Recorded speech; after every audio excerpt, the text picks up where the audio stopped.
We go. We are live Thursday, March 15th, the day after Pi Day, 2 days after 313 Detroit, my hometown day. And this is the Scandalous Scandal Recap. We are recapping season 7, episode 14 of our favorite show to watch and recap, analyze, break down, and make predictions live after the East Coast broadcast.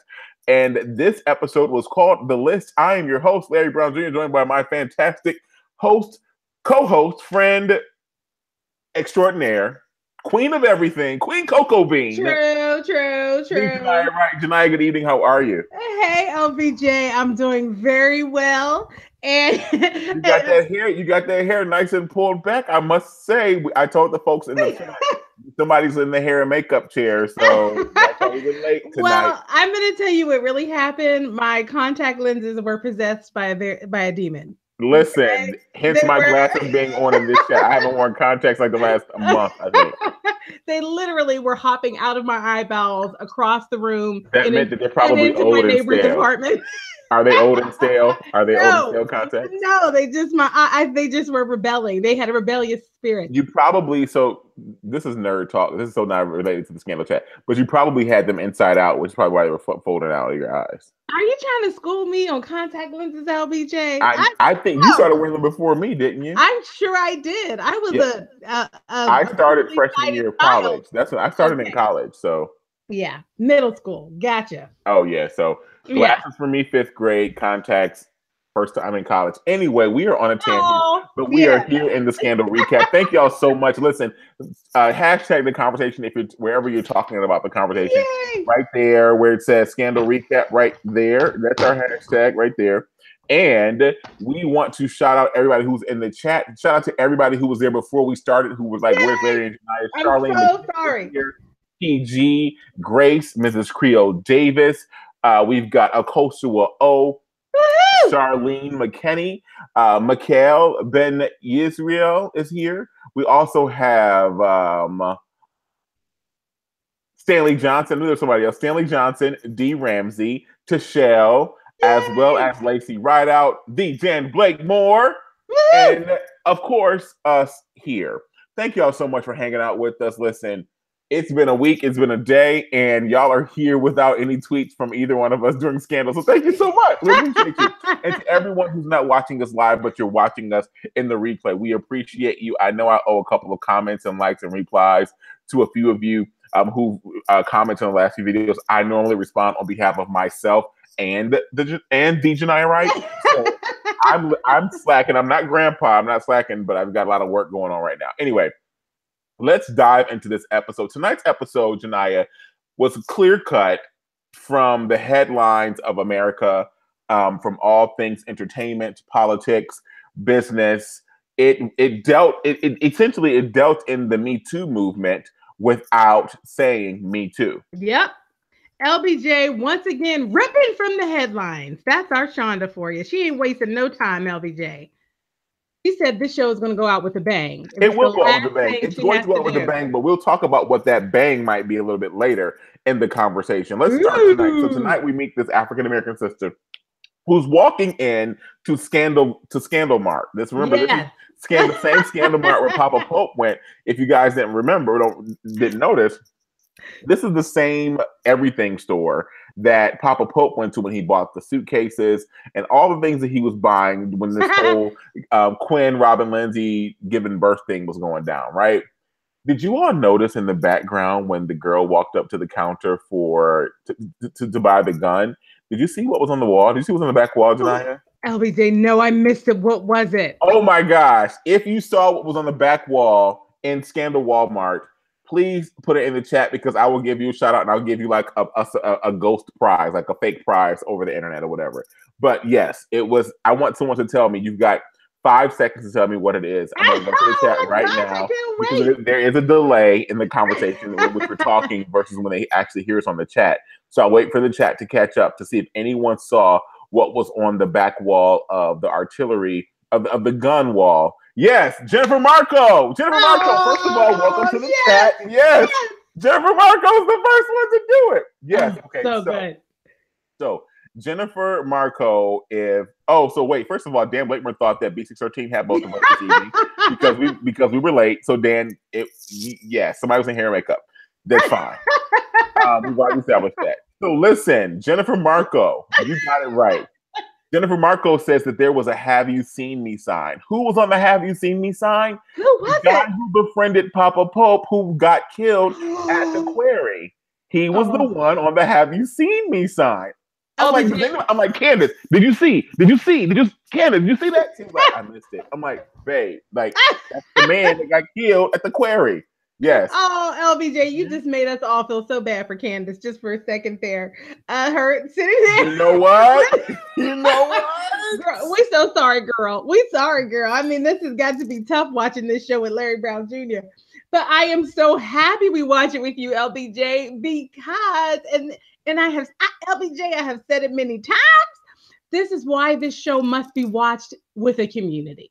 Okay, because no one can catch it all. No one person can get all of it. We have to partner, LBJ, to get all the goods. I am so happy you caught that. You're talking about the one friend that Papa Pope had during this whole show, and the whole thing went awry. The whole thing was just a scam, and we finally thought Papa Pope had a friend for about 10 to 15 minutes. Can you believe how we got bamboozled? But LBJ, there she was. Michelle agrees with you that we need to watch it with a community. Also, Michelle says that we love you, LBJ, in spite of Jania's comments. I added on to your comment. As well as Mrs. Creole Davis said that she saw the "Have you seen me" sign as well posted on the wall. So shout out to Mrs. Creole Davis. And also shout out to Kat Harlem, who made it live this week. Kat, we haven't seen you live in a while, so we're glad that you're here. Continue on with the episode. Let's go back to the sister talking to the phone in Shondaland Walmart. LBJ, I'm so happy that you called. What did you call it? Shonda Mart or Scandal Mart? I called it Scandal Mart. I thought we named it in our lexicon. I wish our producers and associate producers were on the job right now to let us know what we named it in our Scandal Recap wiki. Yes, we definitely gave it in all of our heads. So I want to say we called it Scandal Mart. Yeah, let's go with that unless somebody can remember what we called it. Because Scandal Mart is so good because it's also accurate, okay? So we see this young lady, she's talking to her father on the phone, and she is obviously not in good spirits, okay? And she says to her father, oh, it's just an internship, I've got to go, Dad, I'm paraphrasing, I'm not in the mood to chat. That's basically what she said. Gets off the phone with Dad. And then she walks directly up to the gun counter in Scandal Mart and says, I'd like a gun, hands over her ID. And there was this surly woman. And that actress, LBJ, that played the surly counter woman, she is one of those actresses that you see in everything. She has played like a waitress. She's been in every, she's played that role in 1,000 television shows. Hey, you know who else played that role in 1,000 television shows, especially Law and Order? Who? Viola Davis, and look at her now. Get the heck out of here. She's got extreme close-ups walking down hallways with Shondaland cameras following her. Yes, with the good weave. So lady in every show working in front of the gun counter and Scandal Mart. Keep the faith. I know that's right. Keep hope alive, okay? Yeah, let's hope we have some stories that start with, they used to have a Scandalous recap. And look now, Shonda discovered this. Yes. And then we'll be telling stories like, LBJ used to be sitting on his couch annoying Candace to death with his television show commentary. And now here he is. I've gone from a couch. We'll talk about that when we get closer to the end of our series. Okay, so what ends up happening is that she walks up to lady at counter and she says, I'd like a gun. And the woman says, what kind of gun? And she said, a gun that works. LBJ, all we knew in this moment was that this is a woman. We couldn't tell what her emotions were. Was it despair? Was it anger? Was it sadness? LBJ, we had no idea. But we knew that she was going through something and that there was a desperate woman about to leave with a gun. So LBJ, that scene is set. We don't know this woman's name. We don't know anything else. And then LBJ, we flash to Olivia talking with Gabby Red. And LBJ, what is she doing? she's she's blowing the whistle. She's saying, she's giving Gabby Abby Red all of the information that she gathered last episode. What did she figure out at the end of last episode, WJ? She figured out that Cyrus was the person that orchestrated, and I'm going to use the word masterminded. Okay. The whole thing was his idea. Cyrus is the one, that entire scandal with Air Force Two, being, targeted, him having an opportunity via, a rogue reporter, quote unquote, to broadcast live, to stream live to the world his heroic messaging. Olivia drops the bomb. She says to Gabby Happy Red, listen, Cyrus has his sights on taking Mellie out, and I need your help. Gabby Abby Red has given her no time of day, LBJ. She shut her down real fast. You're right, she did. Mrs. Creel Davis puts it as, let's all sing Nobody Cares About Liv. She totally gets it. She is with you. She feels as if no one cares about Liv. Gabby Abby Red looked at her with like this look in her eyes like, who are you? What are you doing here? Like, hey, what's up? What's going on? As a side note, shout out to Candace, who says, Janiyah, love your hair. Oh, thank you, girl. Yes. And Mrs. Creel Davis also said, and D. Ramsey agrees with Mrs. Creel Davis, that the girl that we talked about, who we established at the top of the episode that we're going to get back to, her name is Alicia. Let's go ahead and give her name. Her name is Alicia. Like, it doesn't really matter, but let me not say that. The character doesn't really matter, but the actions, the scenario, the storyline matters. Okay. Yes. But Alicia, Mrs. Creel Davis said that Alicia looked up to Liv like Black girls looked up to Mrs. Obama. I think that's a good point of reference for those of you that watch our show before you watch the actual episode, or if you don't watch the episode and we keep you up to date to Scandal, because I know many of you watch us and not watch Scandal because y'all are done with Scandal. Yeah. I hear what you're saying. I've been picking up what y'all been putting down. Let's continue, Janiyah. Let's continue. I love it so much. LBJ, I have so much to say on this Olivia as a role model topic. I cannot wait. Save it for later. Save it for later. Wait for us to get there. Because there has been a thread of commentary that's been going on since the inception of this, since the debut of this show. Yeah. Especially when we found out that she was the mistress of this Caucasian president. This married Caucasian president. And she was, as her mother put it, the help. We're not going there now. We're not going there now. Okay, we got to hold it. We got to get to it, LBJ. Okay. So basically, Gabby Abby Red puts Olivia right back in her place. Nobody cares about Liv, as Mrs. Creel Davis said. And LBJ, she says, listen, Olivia, you're coming here like you're about to activate the team. You don't have a team, girlfriend. Okay. She basically says, you're not one of us. You're not giving orders. You're not going to deploy us. But of course, within 3 to 5 minutes, Gabby Abby Red has said, okay, you will deploy us. And she goes ahead and she decides, LBJ, that she is going to take the story. Right. She's going to take this problem of helping the world to know that it was Cyrus. It's a burden. That's right. The burden. It's a burden. It's the burden of proving that it's the burden of exposing Cyrus. That's exactly right. The burden of exposing Cyrus. That's exactly right, LBJ.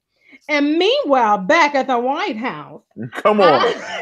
Come on. Meanwhile, back at the White House, let's think about what's happened at the White House. I'll sum it up in one word, LBJ: shenanigans. Okay. Because not only is Cyrus now like lauded as this hero, okay, he's in there, having Mellie feeling bad about herself and the fact that she was about to take that plane down.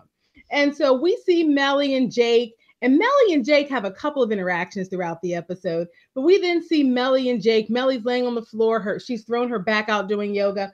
And she says, you know what, we're going to have to get Cyrus involved here because he has just won over the public and we're going to need him to help us get this budget approved. And Jake discourages it. He said, it's not a bad idea. Mellie says, well, you know what? I'm not here to be a part of your tussle. I'm here to get my budget approved. And so save it for later. Okay. LBJ, Jake is skeptical of who? Everybody, but especially Cyrus. We see him then huddling with one of his Spidey women in the basement of some, institution. Okay. And she's trying to figure out what happened, LBJ. Jake is still in the dark. He doesn't know that it's Cyrus who masterminded the whole thing at this point, as far as we know. We never really know what Jake knows. But as far as the story is telling us right now, Jake is trying to decode LBJ. He's trying to decode who hijacked the plane. So he's got his team on it. And the team says whoever did this was a masterful genius because it is the sloppiest code I have ever seen. So it had to be done intentionally. So LBJ, this is all of the storylines. This is all the storylines. We've got... It's a very clean episode tonight, right? Very clean That's episode. right. That's right. LBJ, I think we should, which storyline do you think we should take Let's do this. Let's do this. I feel like we need to cover the entire scenario of Alicia. So that's what I thought. I'm gonna let's expedite this, and then we'll talk about we'll do Jake Mellie, and then we'll also do Olivia and Gladiators. Yeah, it's Jake Mellie, Cyrus. Yeah. Yeah, Jake Mellie, Cyrus. We also got Charlie to talk about. Yes. Okay. So let's expedite Alicia. We're gonna expedite Alicia, although Alicia is she's the through line. Alicia equals me too. So if you're in geometry and you're on a test, right? They say, or you're in algebra. Sorry, I was a journalism major in college and I was marketing in high school. So try my best with algebra here. Alicia equals me too. That's like it could be an equation, okay? Follow that equation. It's already solved for you. That's what you need to follow with this conversation here. Alicia is an intern on Capitol Hill. Yes. Here for the Capitol Hill interns, there is an Excel spreadsheet that's put out that essentially is just like the good Il Na Na report, okay?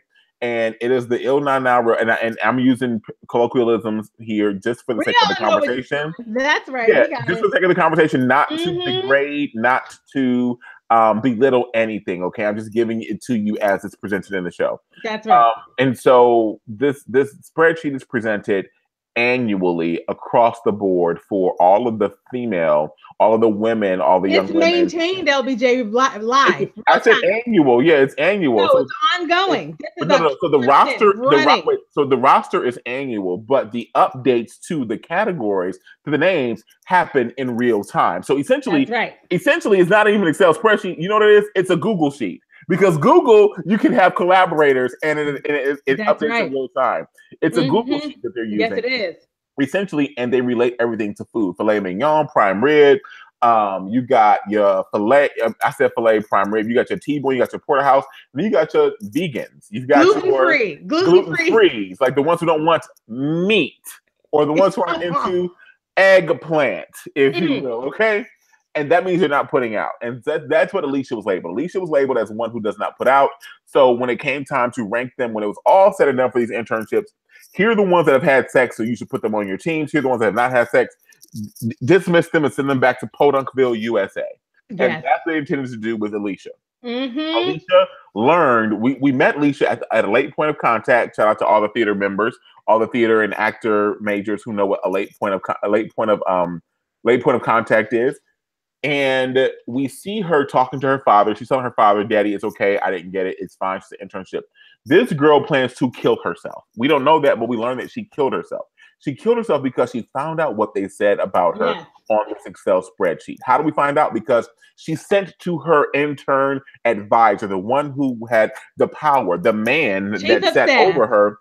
The chief of staff. Yes, thank you. She said to him, "Please do not DVF me." Was it DVF? LBJ, it was GVF. Gluten-free vegan. Yes, GFV. I'm thinking DVF, Diane von Furstenberg, Dion von Furstenberg, but no, it's GFV, gluten-free vegan. That means gluten-free, no carbs, no sugar. Sugar means a kiss. Vegan, no meat, no peanut, no peen, no penis. Okay, that's what she was. She was no sugar and no meat. Right. Okay, and that's what she stood her ground on that. But this girl was so pressured. She was so let down because remember, if you didn't watch it or if you already watched, she came to Washington D.C. We learned through her father, who came to Fitz's office to help to try to find Olivia Pope to find his daughter because he felt as if she was missing. He said that she came here because of you because she idolized you, Olivia. She came looking for you, and I came looking for you because I figured that you'd be the one to be able to help me find her. Now, mind you, he came with some Black Daddy-ness on him, right? He knew that Olivia Pope had been the mistress. In fact, he called her America's mistress. He called her America's mistress. He said, I know who you are. I know your work. I know what you do. I know what you stand for. I know that you're America's mistress, but I need you to help me find my daughter. And that's essentially how he approached Olivia Pope from jump, like from 21 Jump Street. That's what this man did with Olivia. Yes, and LBJ, I think it's important to mention that Olivia was not original. She wasn't immediately open to taking the case. No. She even said to him, I don't do this anymore. And that was when the man conveyed to her, listen, at the end of the day, the story I'm telling is a story about you because you are the reason my daughter came to Washington, D.C. to pursue this whole political career path to begin with. She idolizes you. You are her hero. And LBJ, it was her personal connection to this story that actually compelled her forward. And I just think that's important to note because as we start to assess the extent to which this is the emergence of the new Olivia, let's just remember that it was that personal connection that is the reason she actually took the case. Let's just be clear. So a little bit of selfishness, which is, we'll talk more about that later. But this is what her friends and I'm going to go say and family have been saying about her. That at the end of the day, it's always about her. Their current talking point, people outside of Olivia, her friends, her family, her enemies, they're saying that she is selfish and self-focused. And I don't want us to lose sight of the fact that this whole storyline about Alicia and the way that she activated it started only because she felt like she had a personal connection to the story. Very important. Is she the new Olivia? I'm not convinced. So LBJ, you're right.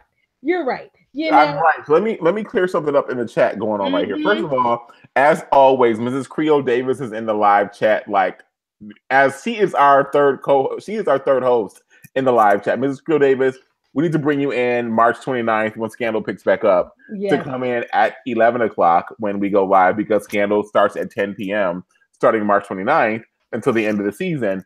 And Mrs. Creole Davis, you are letting the people know what needs to be known.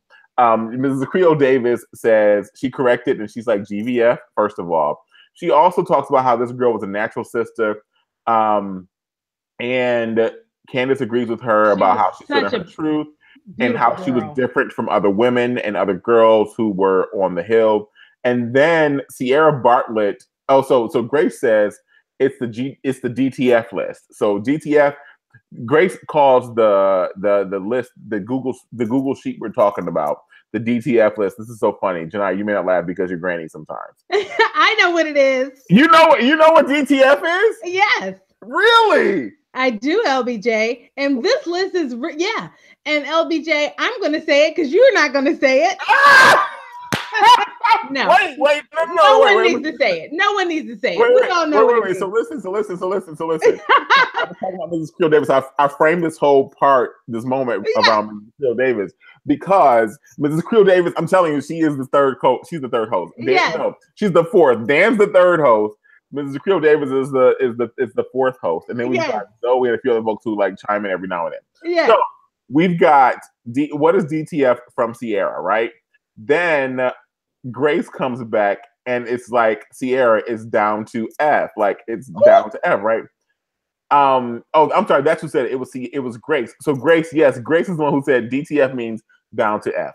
Like, like, everybody should know what DTF means. Yeah, that's it. If you get a text that says DTF question mark, know that they're asking you to screw. They're asking you to EFF to F. And they're asking you to go to the French Connection, United Kingdom. And LBJ, I'm about to really just take this to a very serious tone and energy right now. Because watch your tenor. Because LBJ, do I know about the DTF list? Well, yes, I do, LBJ, because guess what? As women in America, we're living it. We are constantly being propositioned. We are constantly having our sexuality play into decisions and into, interactions where it's not relevant. So that proposition of asking you what you'll be down to do is something that's implied in almost like, every conversation we have with a stranger. And just as sure as women have, as men have that list, Janiyah, women have that list as well. And how do I know this? Because I went to college with you, and we were a part of a group of people who had similar lists. And the women were the most vicious with this list, because not only they call it the DTF list, it was a GDR list or a BDR list. Okay. And then we walk into a room and there'd be a chart with our names listed. And there'd be rankings and all this other stuff there. Mind you, I was never on said list because I was an upstanding student in undergrad, okay? You would not catch me in any ratchetness. But there, you all marginalized. Exactly. You know what I'm talking about. LBJ, we are not going to monopolize the time of the scandalous. I'm adding to the social commentary in America, just like y'all saying "me too." We say "we too." Okay, we don't say "me too." We say "me three." How about that? We say "me three." LBJ, this defensive propaganda, we are not going to give into it, because anything that women do, we are doing it for the sake of looking for a relationship. We're looking for love. So this is a different conversation. We are certainly not using it to manipulate employment cycles and professional experiences. So that is the point. Listen, I'm going back to our chat. After talking shenanigans, I'm going back to our chat because now that the record is clear. B53, thank you so much for joining us live. Yes. B53, you've been watching us so long and you've not chatted live, so we're so glad that you're here. Yay! Also, we have Neekness. Neekness, what's up? Thank you for joining us in the conversation. But Bree53 says DTF means down to fellowship. I love it. Down to fellowship. Okay. That's the only one I know. I hear you, Bree53. I like that one. Down to fellowship. Okay, we're gonna get back on topic, but I have to just say, so good. I just have to say that reminds me of my childhood. Oh yes, I'm sorry. Yes, and Mrs. Creel Davis says, "Didn't HU have a wall?" Mrs. Creel Davis, I have no knowledge. There have been iterations of this at Howard. For generations. I have no knowledge of this. Okay. LBJ, well, if all I'm gonna say is that yes, it exists and it expands the generations. Okay, we're going back to Scandal now. Let's go back to Scandal. We're on a huge Scandal. I have one more funny tangent thing to say. Oh man! And then let's just definitely get focused. LBJ. All right, what story you're gonna tell? What's the way? It's so fast. It's so fast. But that down to fellowship that Bree53 said, it reminds me of like my childhood growing up in a church where we thought we were so cool that we would take whatever like current, R&B song was out and we would like put religious propaganda inside of it. What was the Kirk? Like, he said, what was the thing? Oh, he did it for Christmas instead of Biggie or something like that. It was every song. Yes. Oh yeah. I love it when you call him your saint. Yeah. I love it when you call me Big Papa. I love it when you call him your saint. Yeah. It's that whole thing. Yes, I get it. Yeah. Okay. So that's all I wanted to say. I think a lot of people can relate to that. So we're back to the show. I'm going to talk about you being a mime or something. And we'll talk about on the next Scandal. Yeah! So we have already, let's finish. We can wrap this piece of the storyline and keep moving. So Alicia, she has taken her own life because now that she has been branded on the Hill as someone who is not open to playing the game, she is not able to get a job. And for those of us that have worked on the Hill, you truly know that if those people who intern on the Hill, they have a full expectation of moving directly into a full-time job. I mean, that's the path. And when you don't get a chance to continue that trajectory, I can understand for a young person why that feels like the end. I mean, she truly, at that point, where could she go? When you're young like that, frankly, to be able to, take on that kind of, game that has to be played, LBJ, it really takes a certain kind of person, which is why only some people survive on Capitol Hill. So Alicia did not survive. She took her own life. Olivia has taken the case, and we'll get back to this a little bit later, but the case is actually really being worked by Olivia and Marcus. When the case came to Olivia, she was actually at the Fitzgerald Grant Institute. And so the players who were actually managing the case, it was Fitz, it was Olivia, it was Marcus. And what they actually ended up doing was in investigating Alicia's life, we have an opportunity where Olivia, she goes and she goes to the woman's apartment. She goes to Alicia's apartment.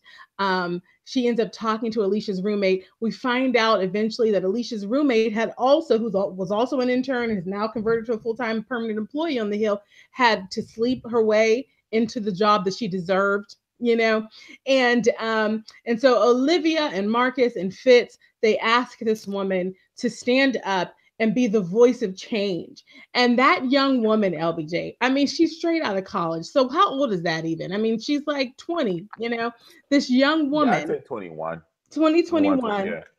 This young woman, she is standing, at a press conference telling the whole world, my friend died because she wouldn't do what I did. And I am here to expose this corruption. And LBJ, she does it, LBJ. So what ends up happening, the list is exposed, the men who have been perpetrating this are exposed, LBJ, and we will see how this continues to play out in the future. But LBJ, there are a couple of things that are really important as we think about the rest of the episode that we need to take away from the Alicia story.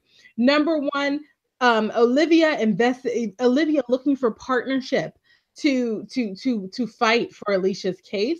A couple of things happened. Number one, she got told about herself, LBJ, and that was in the form of Alicia's father, who told her that his daughter followed her into the swamp that is Washington, D.C., yes. And that she got sucked in. Okay, so Olivia got told about herself, about the kind of role model that she is.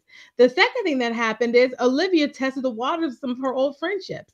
Okay, and she found out that Gabby Abbey Red is someone who, who she can rely on again. Okay, the third thing that happened, LBJ, is that she started collaborating with who? None other than Fitzgerald Grant. Okay, so LBJ, who knows what can of worms and shenanigans will come from that. But I think it's really important, LBJ, for us to just remember that she took this on because of a personal connection, not because she had really taken on this mantle of being the Avenger. So I think that's an important point. So those are the main headlines, LBJ. I'm wondering if there are comments in the chat we want to get out about this particular piece of Alicia's, the Alicia piece of the story. There's so much. Yeah, there's so much going on, but I think that the chat really is dabbling into other facets of the episode. Let's do it. Let's do it. Round out the Alicia part because there are other facets that we should really focus on. You've already kind of touched on those.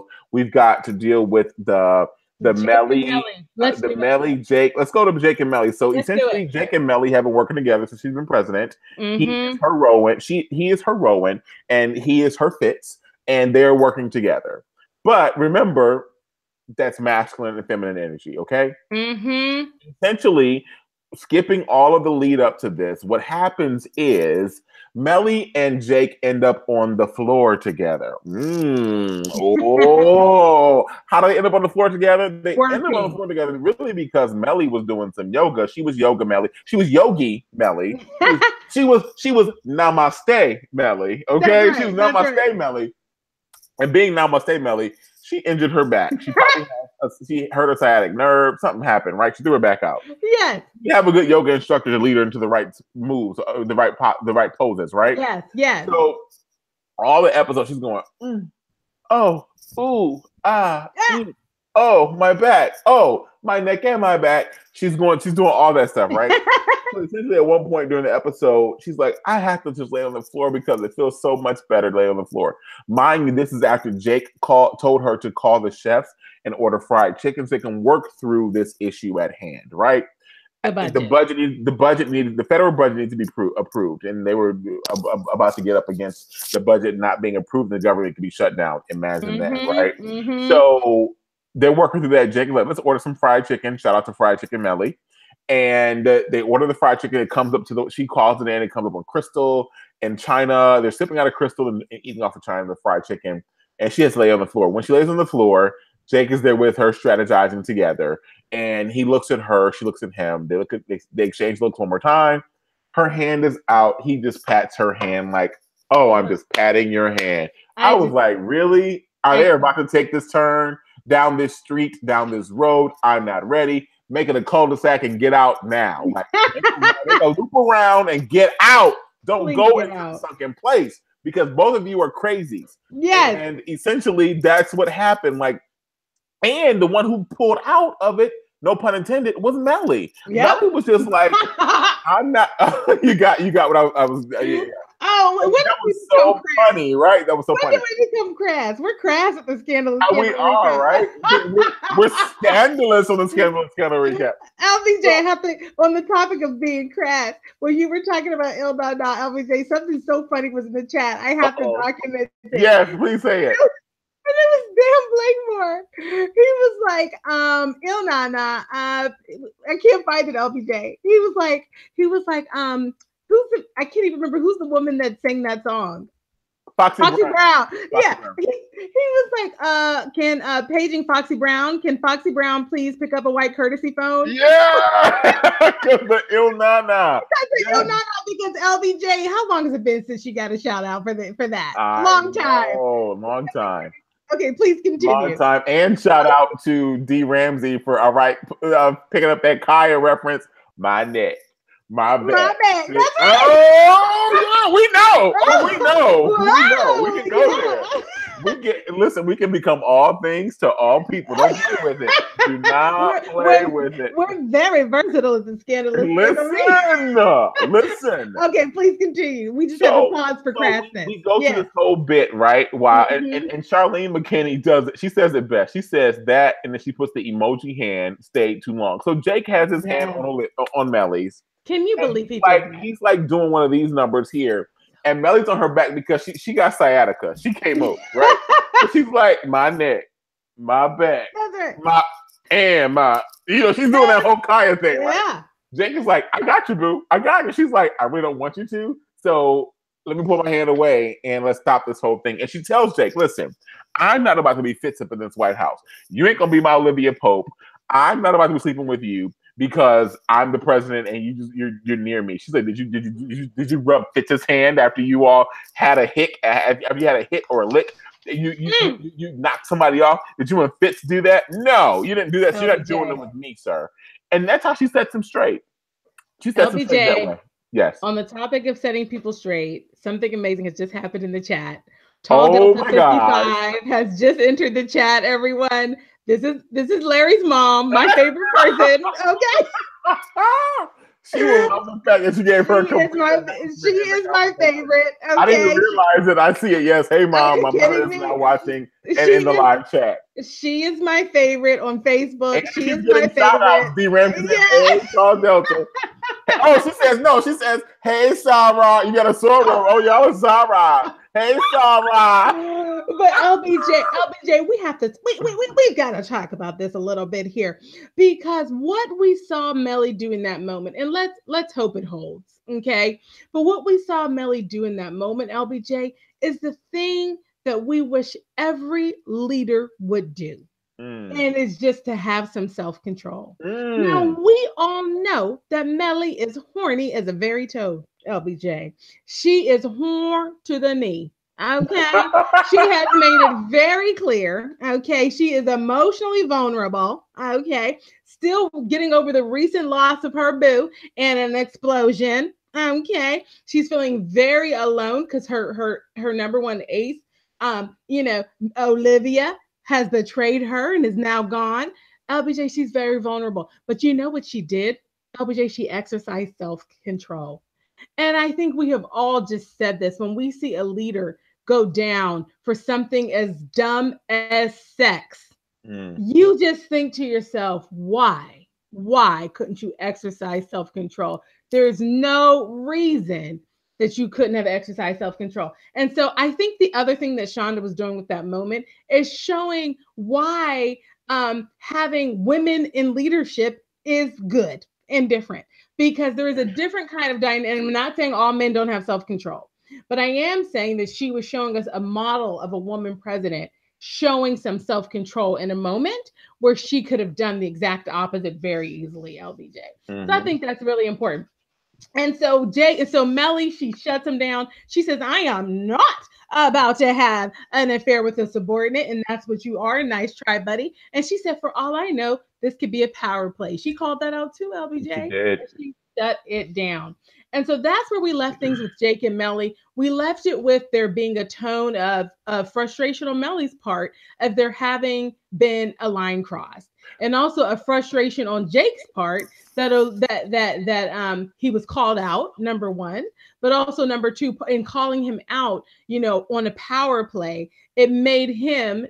It reminded him that he is command, okay, and that at the end of the day, Mellie has no power, and he almost had to check her on that, but he did. So I'm laughing because Charlene McKinney said, "But she kept her zipper high and lifted up." Props to Mellie.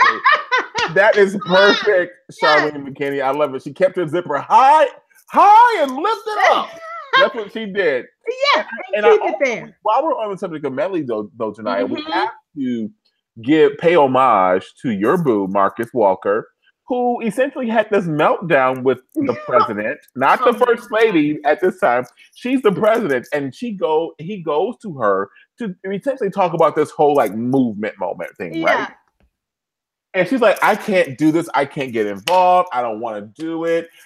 I can't. She said, what more do you want from me? And he has a full meltdown, and he's just like, what do you mean? What more do I want from you? I can never get my way with Mellie. And it's like, oh, you didn't call her the president. You didn't call her first lady. You called her Mellie, and you wanted your way with her. We know that there's nectar yet to be tapped that still exists between Marcus and Mellie. Maybe it will come before the show ends. I don't know. What I do know is you're going to add something. What are you going to add? Well, LBJ, I was just going to say that, at the end of the day, the Marcus-Mellie relationship is the least scandalous relationship that we have seen with the Scandal characters. But I feel that relationship could thwart things because there's tension there. There's tension. There's tension there, LBJ. But I will just tell you, at the end of the day, in terms of it being at least single people who are not married, getting together, LBJ. Anyway, so to me, there's redemption in a potential love story there, in my mind. I could potentially get with it. Now, do I wish Marcus would get back with his mustache? Yes, I do. Because I don't know what's wrong. Something about him not having, some hair on the face, it's wrecking it a little bit for me, LBJ. I'm not going to lie to you here. And I do just want to get that little communication out to Scandalland as they're wrapping up this season. Let's get the mustache back. I think the viewers would enjoy that. I think I'm not the only one. I love that you said that. But wait, let me talk about what's going on in this chat, though. Yes. So my mother says, so Jake waits till Mellie is on her back and tries to make the hooch work. Ninja, please. So for those of you that know, Jake poured a couple things of either vodka or gin or moonshine. It was hooch. It might have been. I think it was. Mellie wanted it to be hooch. Yeah, Mellie. So Mellie has now replaced vodka in the White House with moonshine that she's making from the trailer park. Her good trailer park recipe she's making, right? Jake pours it and she's on her back. My mother said what she said. Sierra comes back and was like, "Girl, Ninja, please, I love it." Sierra's for it. Sierra's here for all of that. She wants the moonshine. She wants the hand touching, the caressing, the petting, the foreplay, all of that. Sierra's here for it. Well, LBJ, I'm gonna tell you, as much as we just want to laugh at Namaste Mellie, and her laying there on her back drinking hooch, LBJ, we cannot. Or sciatica Mellie. Sciatica Mellie, LBJ. We want to laugh at sciatica Mellie because it's hilarious. Okay, but it also could be, as things usually are in Shondaland, an indicator of something else. As I was sitting there, I was thinking, oh my gosh, how many horror stories start with, oh, I thought it was just back pain. And it turns out to be something much more significant. And there's an even better theory in the chat. Janaya! Yes, you went there. Okay, are we going to talk about that? I'm going to tell you what Akosawa O said in the chat. Yes. Akosawa O said, I think Cyrus is poisoning Mellie. SMH, shaking my head. Okay. Oh. Yeah. So here's the thing, and I'll say this, and we'll close out the Mellie thing and move on because we're running out of time. Yes, that's right. Mellie has something going on. There's something going on. Someone in the chat said this at the top. I want to say it was Mrs. Creo Davis said something about this, as well as, oh my goodness. I found it. It was PG. It was PG. Mm-hmm. PG and Mrs. Creo Davis are with me and you and others on this theory, right? Yes. So PG says, good evening, everyone. This is the top of the conversation before we even logged on live. Good evening, everyone. I'm worried that they are trying to kill off Mellie. Maybe Cyrus is slowly poisoning her. That's what PG said. Shout out to PG. Mom, she's one of your sorors too, because she said, hey, soror teacher, shout out to PG. Mm-hmm. Also, we have Mrs. Creo Davis, as always, our fourth co-host. She says, or cancer. Mellie had a breast. Yeah. And remember, we did not hear the results of that mammogram that she had going on there. I believe in the soul food version of diagnosis. Okay. If you've not seen the movie Soul Food, Big Mama had some issues. Big Mama had the arm. She almost catch on fire. All the hairs and sins off her arm. Oh. That stove came on it. Like, Big Mama, your arm. Her arm was on fire. She Poor even Big Mama. Big Mama's arm. She had fat back and neck bones and black-eyed peas and greens and everything on that stove top. And Big Mama's arm was on fire over the stove eye. She had no clue. Like, Big Mama, your arm. Big Mama, oh, your arm. I subscribe to that for this, right? They don't let you see people cough and hope they're back and other stuff for any old reason. Mm-hmm. Something's about to happen to Mellie. Yeah. Will she have to fight for her life? It remains to be seen. Mm-hmm. Mark my words and all of your words who subscribe and believe with me, like you, Janiyah, there's something going on with Mellie. Is Cyrus poisoning her? I don't know. Maybe he is poisoning her, or maybe. Oh, go ahead. It looks good. What was your or maybe? And then I'll share mine. So, or maybe Jake is in on this whole thing, and Olivia is trying to take her down. Like, I'm just saying. LBJ, first of all, that hooch might be some scooch. You don't want the scooch, because the scooch makes you go, LBJ, and can I just say, there are so many people in the chat that are not here for Jake. Kat Harlem says, warning, will someone please kill Jake from State Farm, aka Jake the Snake? Back to our scheduled program. You know, if Jake takes Mellie out, that really will be the last straw. I think we'll be done with him at that point. But LBJ, the point I was going to make is when I saw mysterious lower back pain, I started counting back the months for Mellie about when the last time was that she had sex. Did she have, because someone can be she made pregnant. A pregnancy comment. She said something about pregnant too, didn't she? I don't know, LBJ. No, she said something about being pregnant, or like, it could be something pregnant or whatever it was. I will tell you this, LBJ. I know people in real life that figured out that they were pregnant and it started their back pain. Oh, I know. We just had a baby a year ago. Oh, I know how that back pain thing works in the beginning. Back pain in the beginning, LBJ. And then the other thing about back pain in the beginning of a pregnancy is it could be indicator of something really unfortunate. You know, it could be the beginning of a challenging pregnancy. She got the BDs. What she got? Janiyah? What she got? She got to get some testing supplies. Does she need testing supplies? Well, I'll tell you, I think she needs to go to the White House basement and get some more scans. Okay, because LBJ, there's a little something going on. I think we've covered that enough, LBJ. But the point is, there are theories in the chat. There are theories here, LBJ, about what is going on with this back pain. Because it wasn't like it was just one moment. She was dealing with it the entire entire episode. Yes. And let me tell you, on behalf of people that do yoga that are really bad at it, like me, like I do it all the time and I remain quite horrible at it. You need a better instructor. I'm good at watching on television, and that's probably what I should stick to. You need a better instructor to come and form your body and show you how to do it. That's right. #namaste. That's right, LBJ. Now I'm so bad at it, LBJ, but I'm going to tell you the pains that I get from it. It's muscle pain. It's joint pain. It's not. I'm sitting here. You're stretching things that need to be stretched. Like it's supposed to be. But I'm just and that's a pun in itself. Like, you know, things being stretched and like that's a pun. I'm pointing it out to say, LBJ, that this specific back pain that she's feeling doesn't seem like a yoga injury on behalf of people that get them. So that's all I'm saying. And maybe that's Marcus who was mad. Maybe that's why Marcus is mad, because he ain't make that pain happen. LBJ. So let's move on to that storyline because let's talk about Marcus a little bit. Okay, there's not much to say here, everyone. But the points that we need to make about Fitz and Marcus is that they were present in this episode. Marcus was present in one way because it turns out that he's remained friends with Olivia, and there's even a why is he still friends with Olivia, Janiyah? He said the answer 2 episodes ago. Why is he still friends with her? Why was it? Why? Listen, you don't know why? Why? Because they're black. He said we're black. Like, that's right. People of Wakanda.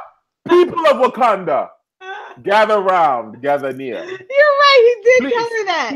Please. Yeah. Please, people of Wakanda. He said, I will always have your... Yeah, that's exactly... It was solidarity. Wherever you go, people of Wakanda. You're so we right. Are one. We are one. We are united together by our blood. You're my brother and my sister. Oh, my God. People of Wakanda. Yes, they are of Wakanda. That's why. Oh, I apologize, everyone, for setting Mellie off. This is because she's black, Janiyah. You're supposed to be. I forgot, Janiyah. Wakanda forever. I forgot, LBJ, but I remember now that he said that. You will always have your back if you're black. Thank you, Ms. Tonight.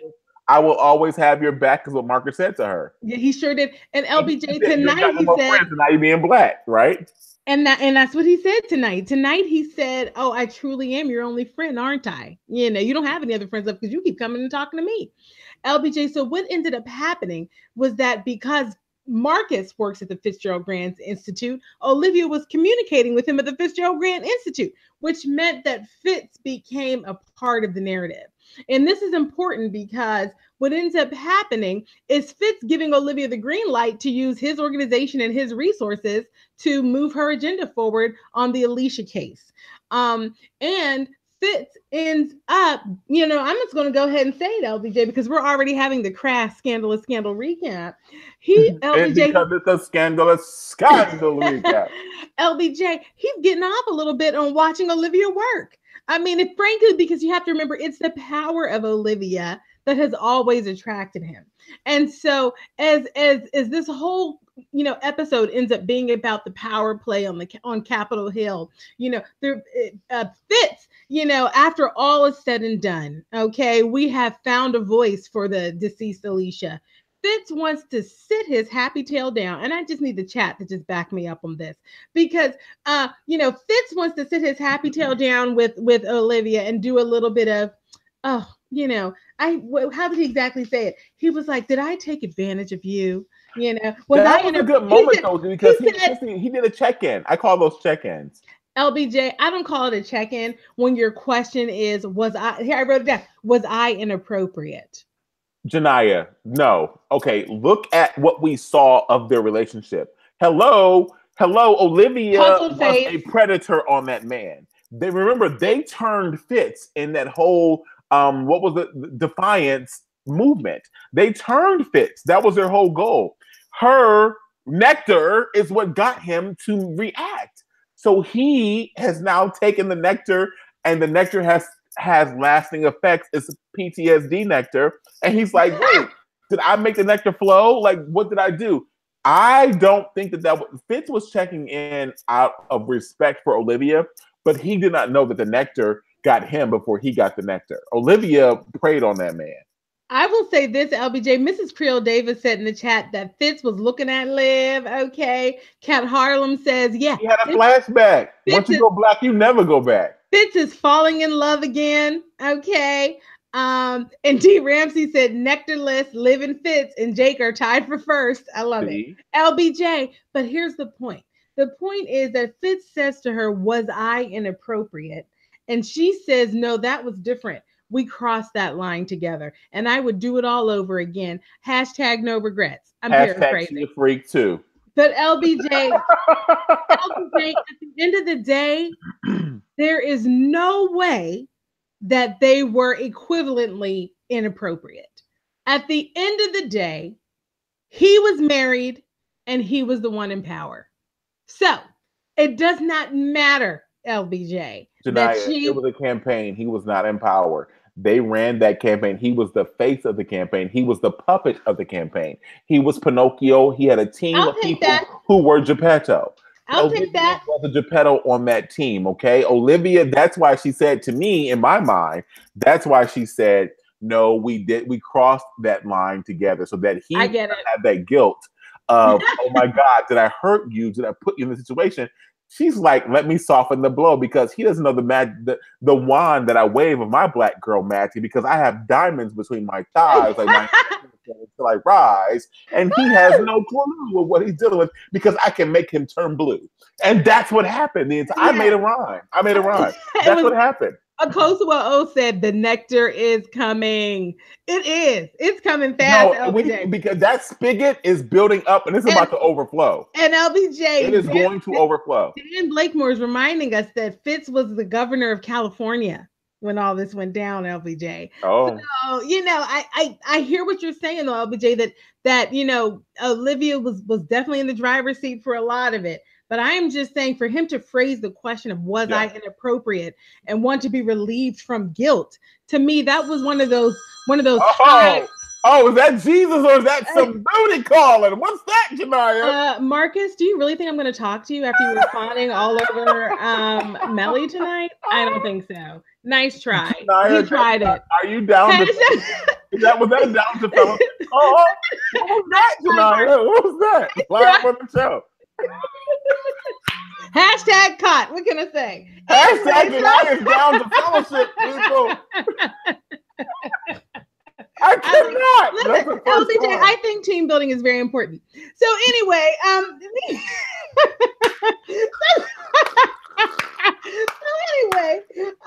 the point is, LBJ, that I just thought it was just one of those most so privileged moments. Yes. To ask for forgiveness, and to want to be let off the hook. And the fact that Olivia let him off the hook, to me, was just, once again, the messiness and the brokenness of their dynamic. It is disgusting. And so, LBJ, we'll see. That nectar is coming. The last storyline we need to just close out really quick. Let's wrap it up. I think it's just going to be the QPA portion of this. And then, we can talk about what Cyrus just got away with tonight.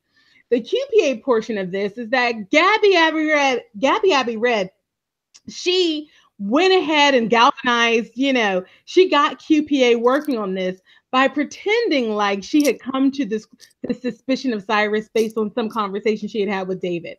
But eventually the truth comes out that it was Olivia that had put her up to it. Now, before then, Quinn had really mobilized her forces. The team was looking. Charlie was against the exploration because he said, you know what? We need to stay away from the White House. I'm sick of it. I'm done with it. Quinn, I thought you were dead. He goes through this whole thing of like, why are we even in this space? Let us move on. And Quinn is saying, listen, if there's a possibility that Cyrus is up to no good, this is our work. This is the work that we do here, and we have to focus on this. As soon as she found out that it was Olivia that had reached out to Gabby Abby Red to get their help, LBJ, she dropped it like a hot potato. Now, what ends up happening is that Huck, he continues to work the case a little bit. Why, you ask? We all know why. Because at the end of the day, no matter what, Huck is always going to be a little bit Team Olivia. Even if it's like in size 3 font and it's like on the back cover, he's always going to be a little bit Team Olivia. And LBJ, as he's continuing to work the case, he discovers that it looks like the code that redirected Air Force 2 last episode was part of that virus was on Charlie's computer before everything happened with Air Force 2. And now, was it? At the end of this episode, they leave us with a feeling that Charlie had been set up, but we aren't absolutely sure. One thing we do know is that it was confirmed beyond the shadow of a doubt that Cyrus masterminded the whole thing. We knew last episode because he basically said it, but this episode, we watched the pieces that he had put together start to come together even more.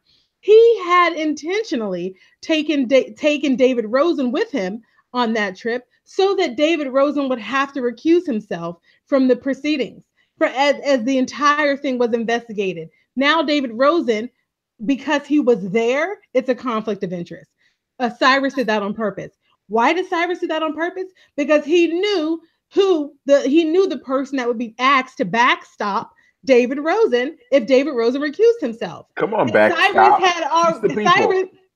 Cyrus had already paid that guy off. His name was Lonnie, and he's no friend of mine. Okay, his name was Lonnie, and Lonnie he paid him off with the painting that billionaire boyfriend, Uncle Daddy. Yeah, Uncle Daddy. Yes, that Uncle Daddy had given him, so there was no paper trail about it. And so now Cyrus has the person who's doing his investigation under his thumb, and not only is this person under his thumb, he's under his voodoo.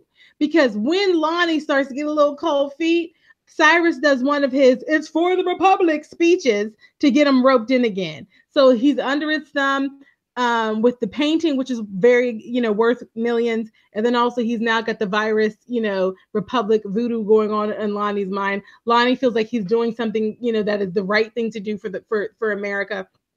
And so we also see Cyrus out there now becoming more and more present in the public space. He's doing it at Mellie's request, okay? And in his messaging, he's like, oh, I'm so super pro Mellie, even though I'm the vice president. But what is he doing, LBJ? He's upping his visibility, which is something we know he has wanted for this entire season. So LBJ, that's pretty much, that's all the storylines, LBJ. We're at a point now where, we're not sure exactly who is all in cahoots with Cyrus. We ended the episode with a question of whether Charlie is in cahoots with Cyrus. Did he have something to do with it? Well, I'll tell you one group that thinks he did, the FBI. Because at the very end of the episode, he is taken away by the FBI related to what the Air Force 2 investigation. The information is public, okay? He's going down, okay? And you know what happens with your reputation of an individual in a firm. The firm goes down with it. Is this Cyrus's ploy to discredit QPA? We'll see. And the last scene of the whole episode is Wait, before you go there, we must bring to light that Dan Blakemore, as well as Kat Harlem, and I believe, oh my gosh, there was a third party involved. Anyhow, Tashelle, it was Tashelle, I think. Tashelle, Kat Harlem, Dan Blakemore, and Deborah Battle. They are all paying attention to the person who potentially set up Charlie in this whole thing. We've been saying, mind you, watch Charlie, right? We've been saying, watch Charlie, watch Charlie, watch Charlie. But tonight, our Watch Charlie turned into, is it really Charlie? Because there's this guy involved that we've seen before. We know, based off of the conversation between the folks that I just mentioned, that this guy we've seen before, he was the head of Secret Service on the West Wing, and they called him Ron Butterfield. But we've also seen him on Scandal before. We've seen this guy on Scandal. We've seen him on Scandal before. Tell me who he was or is in the show. He's been there before. Continue and talk about the last scene of the show, which is how I almost wanted. So I want to start the show like this tonight between me and you. I want to be like this. But you're laughing, but I'm in character. I'm like this. Well, see, with interactive scenes, it always helps if the other person knows they're in the scene. Exactly. So that would have worked. Right. But you would have picked up that I was saying, let's do Quinn Olivia again. Honestly, LBJ, I might have picked it up. No, you told me you would have, and it would have been an epic way, and we would have got like 4,000 hits on this video off of the strength of a 2-second exchange in silence between the two of us. Next time, just do it, LBJ. Let the spirit move you. So what we see in the very last scene is Quinn at Olivia's door.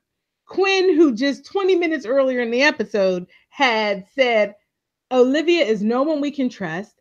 Everything she does is for herself, okay? And we will not be activating on anything based on her word, okay? So there she was at Olivia's door asking for Olivia's help because Charlie done got by the FBI. So LBJ, we'll see. What are your predictions? What are your takeaways? Oh my gosh. Oh my gosh.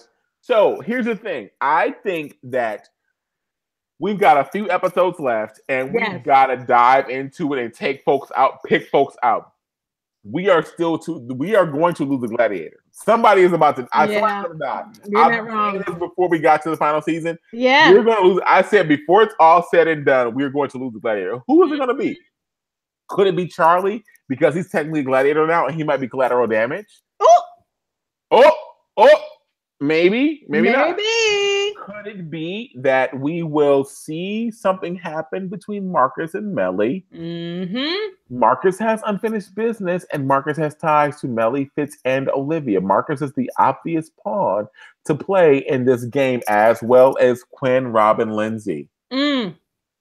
Not that she'd be sexual, but he has sexual brother, sisterhood, and professional connections to the trifecta in this scenario, right? Then we've got to consider Cyrus. Cyrus is the one to watch because Cyrus is going to cause this show to potentially have a spinoff. I don't want a Scandal spinoff. I want it to end how it ends, and I want it to be that. To be over. Cyrus needs to be killed. Okay, I'm saying Cyrus has to be killed for me to have peace at the end of this show. And I've never said this but I'm articulating it now. Cyrus needs to go down. Okay, that's my new thing until the end of the show. Cyrus must be kill Cyrus. Hashtag kill Cyrus. That's it. D. Ramsey said Cyrus is, and then she put the little devil emoji. LBJ. It's so funny. Yep. He is the devil, LBJ. And the devil comes to do three things: steal, kill, and destroy. Okay. Oh, you still got some anointing. You know the word. Yeah. Some might call it brainwashing. We don't have to get into that. Listen. But LBJ, steal, kill, and destroy. And you summed it up, D. Ramsey. LBJ, I think you're right. And I'm going to tell you my prediction. I don't have a prediction, LBJ. I have a question. Okay. I have a couple questions. My first question is what's up with Jake? Okay. Because Jake having such a hard time figuring out what's going on, it just makes me skeptical. Okay. Number two, what is up with Papa Pope? What's he doing? Okay. All right. And my third question, LBJ, and I've already raised it, it's what is going on with Mellie's back. Akosbo O said it's hooch poisoning. LBJ, what is going on with his back? So I have questions, LBJ, but I'll tell you what else I have. It is excitement and enthusiasm about this show. There were periods in the last couple of seasons where we were like, it's tricky sometimes to just remain energized. LBJ, this season, they are giving it to us, LBJ. It was so much fun to watch the show tonight. I was truly enjoying the television watching experience tonight. And it's just even better to wrap it up with everybody here in the chat. So this is so great, LBJ. I just love it. I agree 100%. Like, this has gone to a whole, as y'all say, another level. Although it should be a whole another level or a whole other level.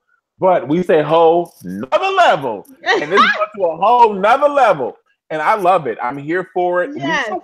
We shall see what shall come. We've got to break until March 26th or 9th or whatever it is when the show goes to airing at 10 p.m. So we will take this hiatus and enjoy it and love it. We will have travel, I'm sure. It always seems to work out. And we will meet you back after the next live broadcast. And LBJ, so much. Yes. For people who watch this chat and make it to the end, please do what I ask you to do right now. And that is read the transcript. Please read the transcript. LBJ, don't nobody read the transcript but you, Janaya. We are millennials. Okay, LBJ. I'm millennial. Are you not a millennial? Did you not make the cutoff? Like, I'm the top of the food chain millennial. Where are you? LBJ, the transcripts have only been available for like 2 or 3 weeks with the Google Hangouts. So it's a new feature. Okay. No one wants to read the transcripts as they watch tonight because they're watching this while they're working. So They're listening to us. So funny. This is a YouTube podcast, if you will. It's so funny. I just crossed two mediums, YouTube and podcast. Ooh, so fancy. Ooh, look at all that nectar flow. New YouTube and podcast. Nectar flow. Yeah. LBJ, you know, I have to say, it's so good. Thank you, everybody, for joining us tonight. I'm just cracking up, LBJ, watching these. Patricia Witherspoon said Jake must go. Okay, Rakira's like Charlie. Jake has Charlie to go. is the patsy. Oh my gosh, Charlie is the patsy, you know. A patsy. Oh, Rakira. Oh, a Kosovo O. Sai is Olivia's monster. Do you guys remember that? Kosovo O said season 2, but that theme of them calling themselves monsters and snakes and all of that, I mean, that's ongoing. Mrs. Creole Davis says she knows where Papa Pope is. Papa Pope is playing with his bones. What is up with that's another question. What is up with these bones? Anyway, I got something in the works. We're over time. We're over time. We got. I have something in the works. I want to. I am praying and I am manifesting that I can announce it so that I can close this thing out. That's all I'm gonna say. Good night. We love you. Thank you for watching. Thank you, everybody. It's so good. That's Shania. We will see y'all in a couple of weeks for Scandalous. Thank you for joining. Bye-bye.